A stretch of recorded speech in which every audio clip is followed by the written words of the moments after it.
Ambassador Gray's four eyes widened in disbelief as he watched the human military presentation.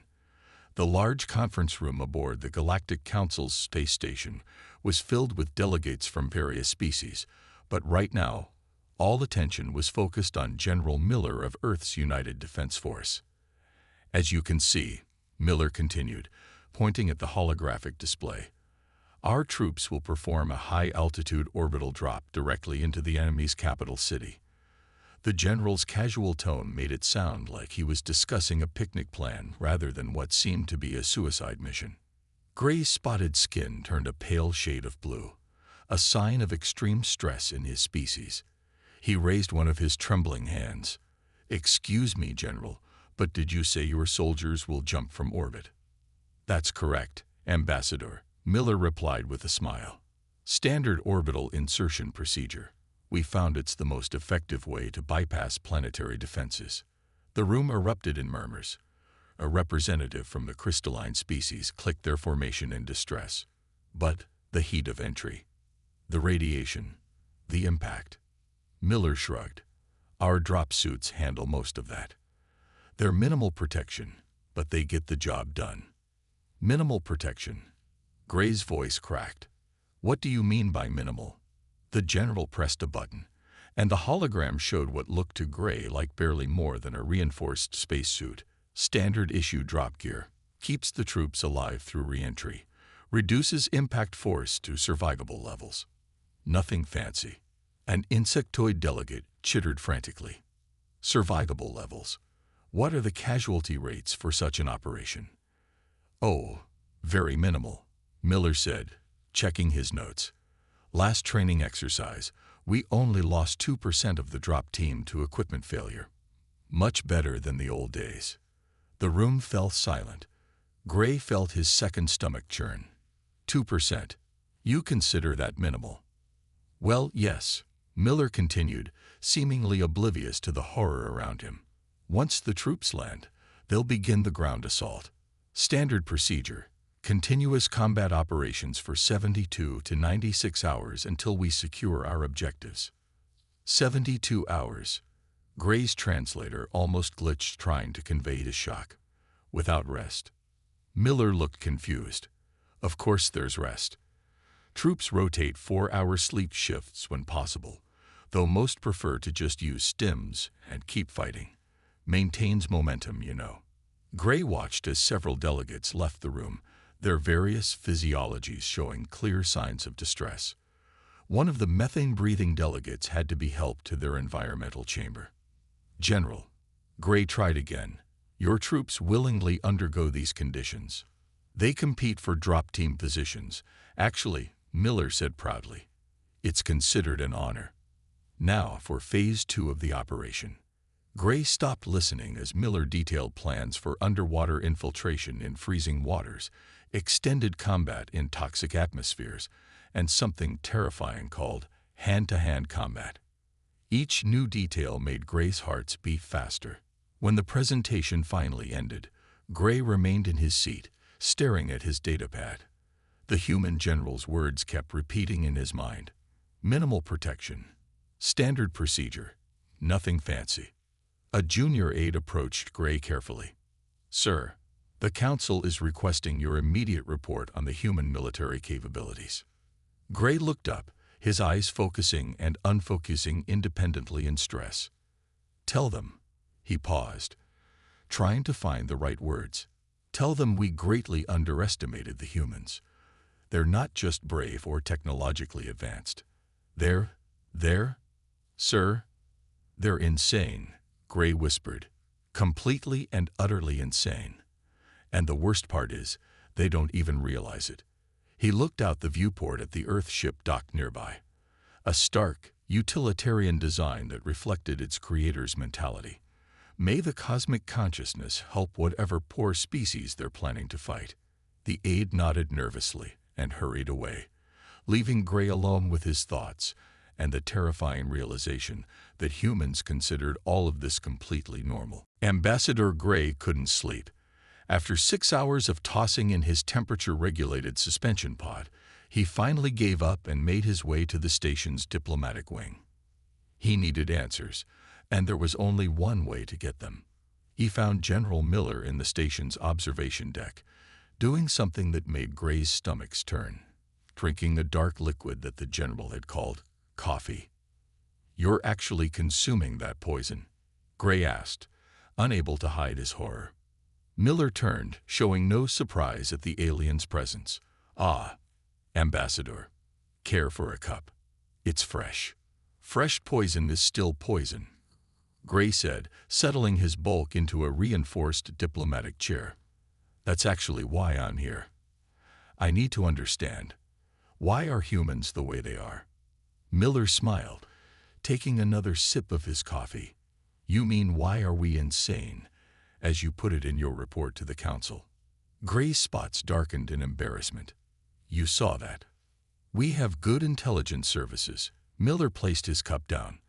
"But you're asking the wrong question. We're not insane.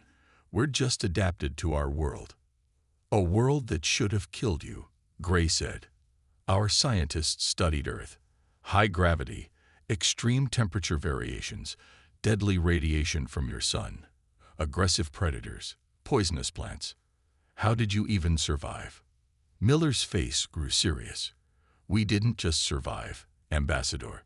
We thrived. You know what made humans different from other Earth species? We were persistence hunters." Persistence hunters. Before we had tools or weapons, we would chase prey until it collapsed from exhaustion. We can sweat, you see, regulate our temperature while moving. Most animals can't do that. They have to stop, pant, rest. We just keep going. Gray's 4 eyes blinked in sequence. "You chased prey until it died of exhaustion." "That's efficient," Miller finished. "We can run for hours, days even. Our bodies repair themselves from incredible damage. Break a bone, it heals stronger. Cut our skin, it seals itself. Lose blood, our bodies make more." "Stop." Gray held up a hand. "You're telling me humans actively pursued prey that could easily kill them, for days, without modern weapons, across dangerous terrain, and this was normal?" "Still is," Miller said, finishing his coffee. "Why do you think our drop troops are so effective? That persistence, that ability to keep going, it's coded into our DNA. We don't know how to quit." Gray watched as Miller poured another cup of the steaming poison. "What about pain? Surely you feel pain." "Of course we feel it. We just work through it. Pain is the body's warning system, but humans learn to override it when necessary. In extreme situations, we can ignore incredibly severe injuries. That's not a good thing," Gray exclaimed. "Pain exists to prevent further damage." Miller shrugged. "Sometimes completing the mission is more important than avoiding damage. Our bodies are remarkably good at recovering." Gray slumped in his chair. "Do you understand why other species find this terrifying? You treat your own bodies like they're disposable tools." "Not disposable," Miller corrected. "Adaptable. Resilient. It's why we're so good at warfare. When most species evolve to avoid danger, we evolve to overcome it. And the orbital drops, the underwater missions. Just applying our natural advantages. High gravity world, remember. Impact resistance is built in. As for water, we're part aquatic. Every human learns to swim as a child. Some can hold their breath for 6 minutes or more." Gray stood up suddenly. "I need to send another report to the council." "Going to call us insane again?" Miller asked, amused. "No," Gray said quietly. "I'm going to tell them something much worse." He turned to face the general. "I'm going to tell them that everything you do, everything that seems suicidally dangerous to us, is perfectly natural to you. And that terrifies me more than any insanity could." As Gray hurried away, Miller's voice followed him. "Ambassador, are you sure you don't want to hear about our spicy food eating contests?" Gray moved faster, his spots now completely pale. Some things were better left unknown. The training facility aboard the Earth ship Intrepid was crowded with alien observers. Ambassador Gray stood at the front, his 4 eyes fixed on the demonstration area below. After his latest report to the council, they had demanded proof of human capabilities. "Ladies, gentlemen, and honored species," General Miller announced, "welcome to a standard training session. Today's volunteers will demonstrate typical human combat endurance." 6 human soldiers entered the training area, wearing what they called light combat gear. To Gray's horror, this included weights to simulate extra ammunition and supplies. "First test, basic endurance run," Miller said. "Troops will maintain combat speed while carrying full gear." The soldiers began running. 1 hour passed. Then 2. The alien delegates started shifting uncomfortably. "How long will they continue?" asked a crystalline observer. "Until they complete their objective," Miller replied casually. "Usually about 6 hours. 6. Gray's translator crackled with stress. "And they're carrying extra weight. Of course. Need to build stamina." 3 hours in, one soldier stumbled and fell. The aliens gasped, but before anyone could react, the human was back up, bleeding from a cut on their arm. "Should we stop?" Gray asked anxiously. "For a scratch." Miller looked confused. They'd got another 3 hours to go. The delegates watched in growing disbelief as the soldiers continued. Their uniforms were dark with sweat, their breathing heavy but controlled. The injured one left a small trail of blood but didn't slow down. "Now," Miller said after 6 grueling hours, "we move to combat scenarios." "They need rest," protested an insectoid delegate. Miller laughed. This was just the warm-up. The training area transformed into a combat simulation. Holographic enemies appeared, environmental hazards activated. The exhausted soldiers immediately snapped to attention, moving with practiced precision. "Watch their problem-solving abilities," Miller noted proudly as one soldier used their own helmet as a weapon when their simulated ammunition ran out. Gray observed in horrified fascination as the soldiers adapted to every challenge. They fought through simulated injuries, environmental hazards, and what Miller called minor inconveniences, but looked like torture to the aliens. "Stop the simulation," Gray finally shouted when a soldier dislocated their shoulder but kept fighting. "They're hurting themselves." Miller sighed and paused the program. "Your concern is noted, Ambassador, but unnecessary. Private Cooper, please demonstrate."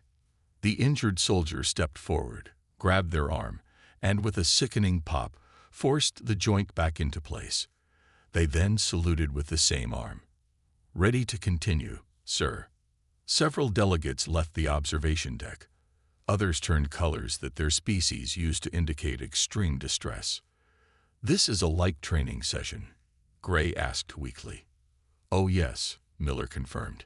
"You should see what our special forces do." "No," Gray said quickly. "This is quite sufficient." The demonstration continued for another 2 hours. The soldiers fought through flooded chambers, scaled walls, crawled through tight spaces, and engaged in what humans called close combat, something that made even the predatory species among the delegates flinch. When it finally ended, the soldiers stood at attention, battered, exhausted, but grinning. One still had dried blood on their arm. Another was favoring their recently relocated shoulder. All looked ready to continue if ordered. "Any questions?" Miller asked the stunned audience. Gray stepped forward. "Just one. These are regular soldiers. Standard infantry," Miller confirmed. "Every human soldier can do this. And this is a normal training session. Well, we went easy since we had observers. Normally, it's more intense." Gray turned to the other delegates, his spots pale with shock. "I suggest we revise our military assessment of Earth." Again. As they filed out, Miller called after them, "Don't forget to join us tomorrow. We're demonstrating underwater operations in freezing conditions." Gray pretended not to hear. He had seen enough. In his next report to the council, he would make one thing very clear. Underestimating humans wasn't just a mistake, it was suicidal. Behind him, he could hear the soldiers asking Miller if they could go another round. Gray walked faster. Ambassador Gray stood before the emergency session of the Planetary Defense Council of Taraxis, the next target of Earth's military campaign. His spots were almost white with anxiety as he tried to make them understand the danger they faced. "You must take this warning seriously," Gray insisted, his 4 eyes focusing on each council member in turn. "Surrender now, before they begin their assault." High Commander Bolt, a tall, scaled being, laughed. "Ambassador, while we appreciate your concern, surely you're exaggerating. No species could be as dangerous as you describe." Gray pulled up his data files. "Let me share some facts about humans. They regularly consume beverages at temperatures that would scald most species' throat tissue." "That's impossible," one council member interrupted. "They call it hot coffee," Gray continued. "And that's just the beginning. They eat plants containing capsaicin, a chemical weapon, for pleasure. They call it spicy food, and compete to see who can endure the most pain while eating it." The council chambers grew quiet. Gray pressed on. "Their bodies are mostly water, yet they function in freezing temperatures. They can survive losing over 30% of their blood volume. Their bones, when broken, heal stronger than before. They can go days without sleep using stimulants they casually call energy drinks, which, by the way, contain enough caffeine to kill several of our species." High Commander Bolt's scales had begun to pale. "But our planetary defenses will only make them more determined," Gray cut in. "Humans don't respond to threats like normal species. They don't retreat when injured. They become more aggressive." He displayed footage from the training demonstration. The council watched in horror as human soldiers continued fighting with injuries that would have incapacitated most species. "This can't be real," a council member whispered. "It's not even their elite forces," Gray said quietly. "These are regular troops. And do you know what they call these clearly traumatic exercises? Basic training." The council chamber erupted in worried murmurs. Gray activated another hologram, showing human anatomical data. "Their bodies are designed for persistence hunting," he explained. "They can chase prey until it dies of exhaustion. Their sweat glands let them regulate temperature while moving. They can track targets for days without rest. And most terrifying of all, they evolved on a high-gravity death world with extreme temperature variations, meaning what we consider brutal conditions, they consider normal. Surely their technology is primitive, given such a harsh evolution," another council member suggested hopefully. Gray laughed bitterly. "They developed nuclear weapons before achieving spaceflight. They went from first powered flight to landing on their moon in just 66 years. They don't approach problems like we do.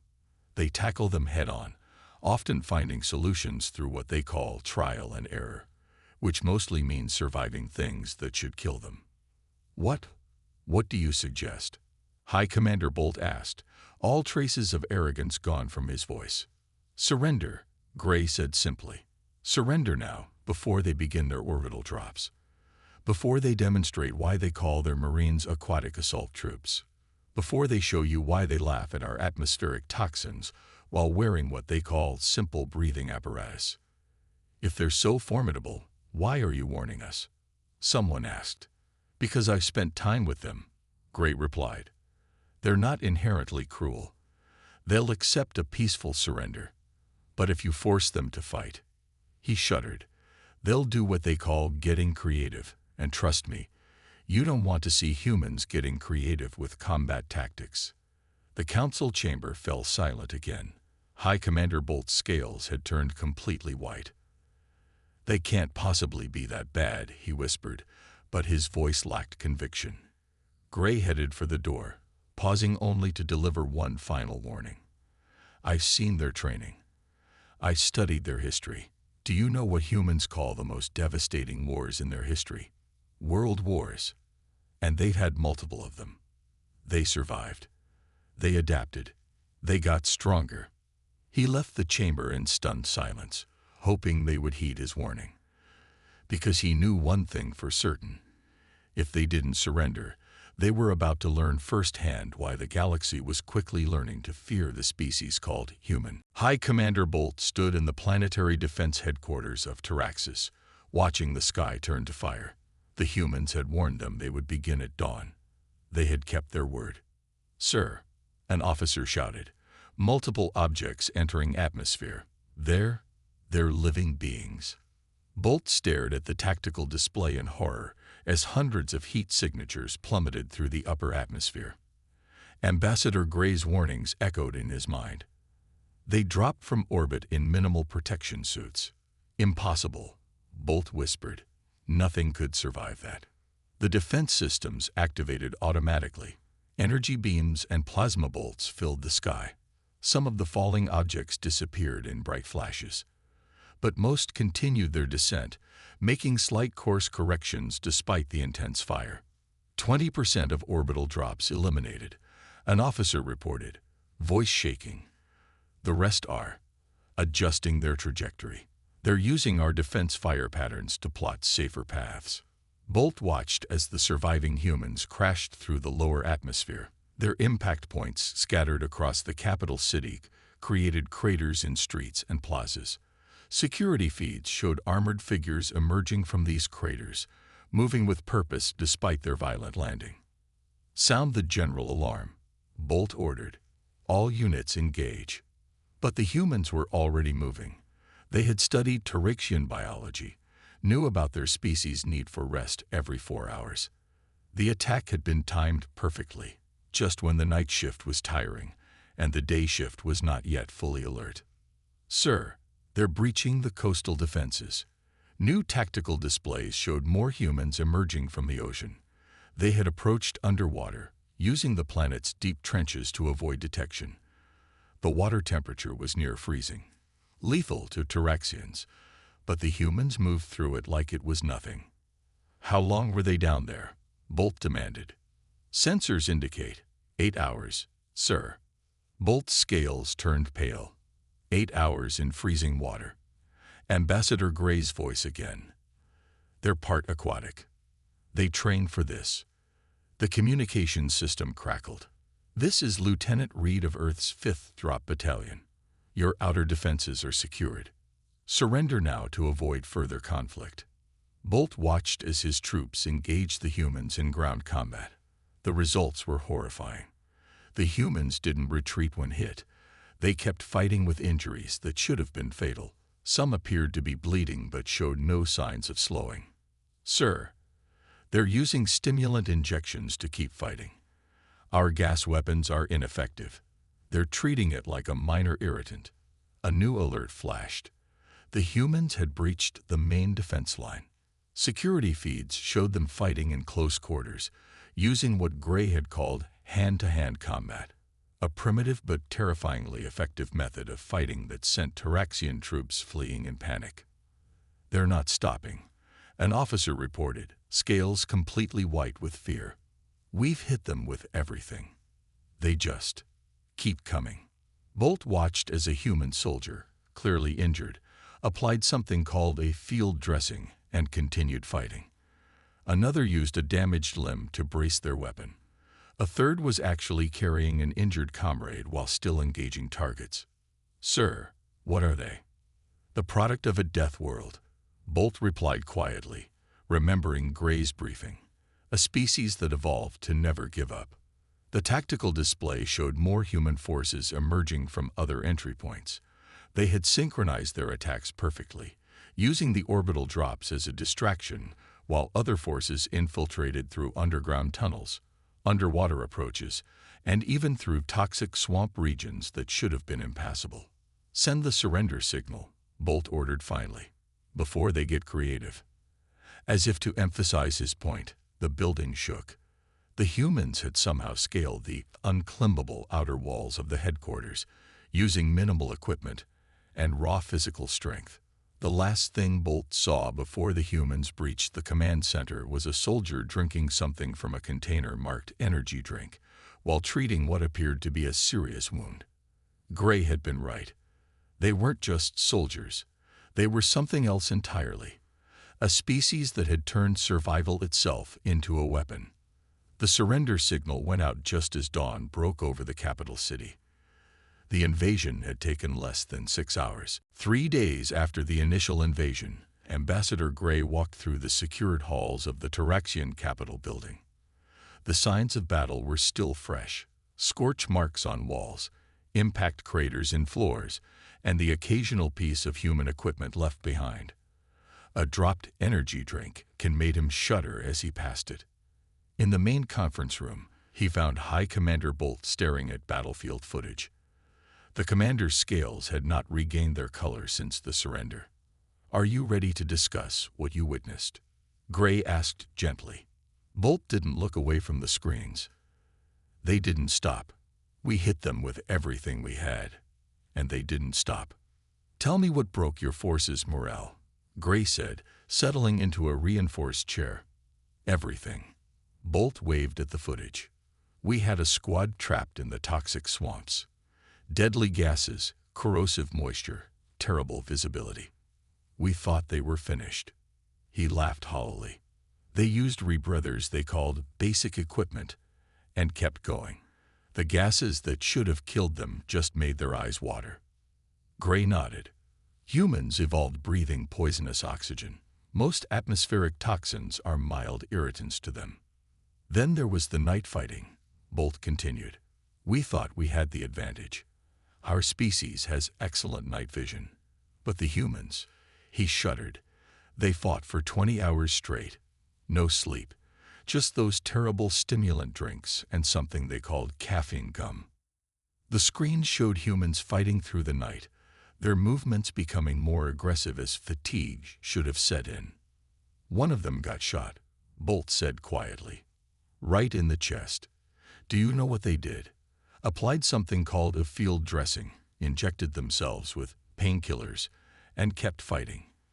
We later found out the soldier had 3 broken ribs. They considered it a minor injury." Gray checked his datapad. "Ah yes, Private Wilson. They gave him a medal for continuing the mission, despite minor inconvenience." "Minor?"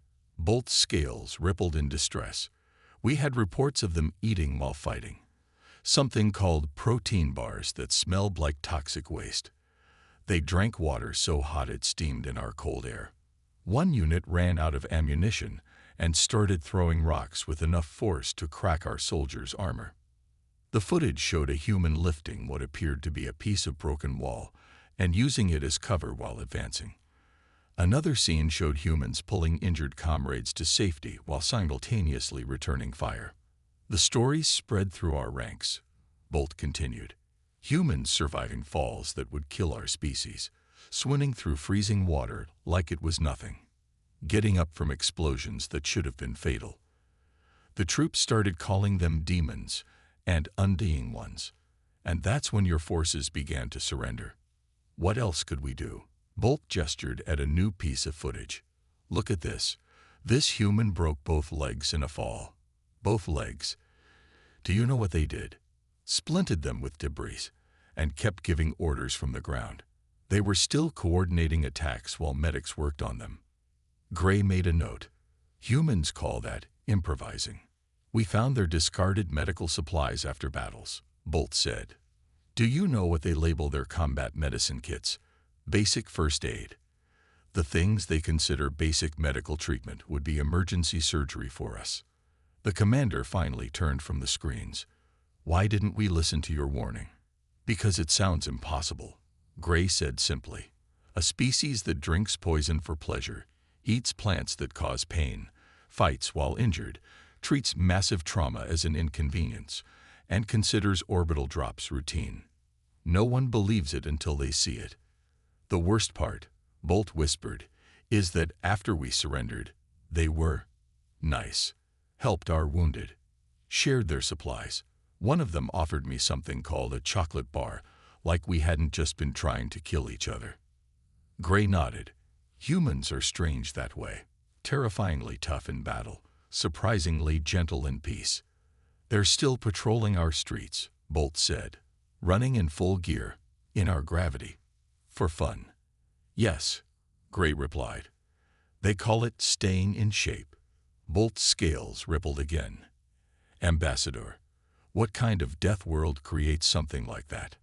Earth, Gray said simply. And we're all lucky they turned out as friendly as they did. 1 month after the Taraxis surrender, the Galactic Council held an emergency session. The Grand Chamber was packed with representatives from every major species. Ambassador Gray stood at the podium, delivering his final report on human military capabilities. In conclusion, Gray said, his spots a calm blue now, we must revise all previous assessments of Earth's military power. Not because of their technology, which is actually quite basic by our standards, but because of what they consider normal. General Miller stood beside him, casually sipping his coffee. Several delegates still flinched at the sight of a being willingly drinking hot poison. Would you like to explain to the council what happened to the soldier who led the orbital drop? Gray asked Miller. Captain Rogers, she's fine. Back in training already, Miller replied. The broken arm healed nicely. Doctors say it's stronger than before. A collective shudder went through the chamber. Gray pressed on. And the Marine unit that spent 8 hours underwater, complaining that the water was too warm for a proper challenge, Miller shrugged. They're requesting cold weather training next month. You see, Gray turned to the council. This is what we're dealing with. A species that treats conditions we consider lethal as minor inconveniences. They don't even realize how extraordinary they are. A crystalline delegate chimed in. But surely they must have some limitations. Miller laughed. Of course we do. We're not invincible. We just don't let limitations stop us. That, Gray pointed out, is exactly what makes humans terrifying. They acknowledge their limits, then ignore them completely. The chamber's displays showed footage from the Taraxis invasion. Humans fighting through toxic environments, continuing after injuries, carrying wounded comrades while under fire. Each clip made the delegates more uncomfortable. What the general calls basic training, Gray continued, would be considered an extreme survival challenge by most species. Their standard equipment, which they call minimal gear, includes things we classify as emergency survival tools. Are all humans like this? Someone asked. No, Miller replied. Some are tougher. The silence in the chamber was deafening. The soldiers you saw on Taraxis, Gray added, were regular infantry, not special forces, not elite units. Just normal humans. Normal, a delegate muttered. They call that normal. Which brings me to my final point. Gray said, we must adapt our diplomatic approach to Earth. Traditional threats or shows of force will not work. You cannot intimidate a species that treats survival itself as a challenge to overcome. Miller nodded. We're much better as friends than enemies. We love a good challenge, but we prefer peaceful ones. Sports, competitions, that sort of thing. Speaking of which, Gray turned to Miller. Perhaps you shouldn't mention the human sport called free climbing to the council just yet, or base jumping, or what humans do for fun on their vacations. Good point, Miller agreed, though I was going to invite some delegates to our annual marathon. The endurance run that humans do for entertainment, Gray asked. Perhaps later. Much later. The council chamber buzzed with worried whispers. Gray raised all 4 hands for attention. My recommendation is simple, he said. Accept humans as they are. Do not try to understand their tolerance for conditions we consider impossible. Do not question why they treat lethal situations as training opportunities. And most importantly, do not, under any circumstances, dare them to prove what they're capable of. Miller grinned. We do love a good dare. Yes, Gray sighed. That's exactly what we're afraid of. As the council session ended, delegates hurried to file reports to their homeworlds. The message was clear. Earth wasn't just another member of the galactic community. It was a planet of beings who had turned their deadly evolution into an advantage, who treated survival as a hobby, and who genuinely couldn't understand why the rest of the galaxy found them terrifying. Gray watched them leave, then turned to Miller. General, would you like to get something to eat? Sure. I know a great place that serves extra spicy food. No, Gray said quickly. No, I think something mild. Very mild. And please, no coffee this time. Miller shrugged. Your loss. Though you should see what we drink when we really need to stay awake. Gray pretended not to hear that last part. Some things were better left unknown.